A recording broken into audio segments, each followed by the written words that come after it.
كل المملكة العربية السعودية تعشق محمد الشلهوب وأنا أولهم، ليس حبا فقط لأنه هو كان أسطورة من أساطير النادي، ولكنه للأمانة الشديدة جدا خلوق، جدا رائع.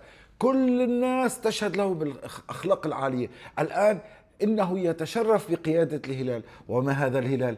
الهلال في أول مباراة تحت قيادة الشلهوب يفوز بخمسة، هاتريك لسالم الدوسري. خلص فيك الكلام سالم.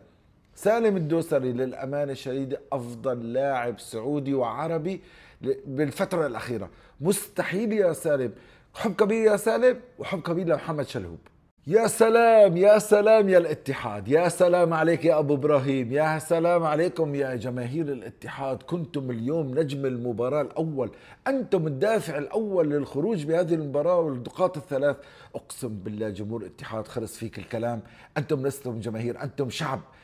كريستيانو رونالدو الدون الأسطورة. للأمانة الشديدة حب كبير للعالمي، حب كبير للنصر، ولكن الاتحاد كان بحاجة لنقاط أكثر.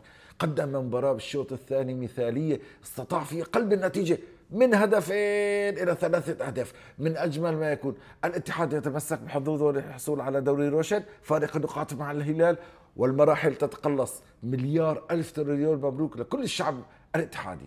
الفضل، كل الفضل من بعد الله عز وجل. هذا الرجل ابن الجزائر البار، ابن محاربين الصحراء، حسام عوار يا قلبي.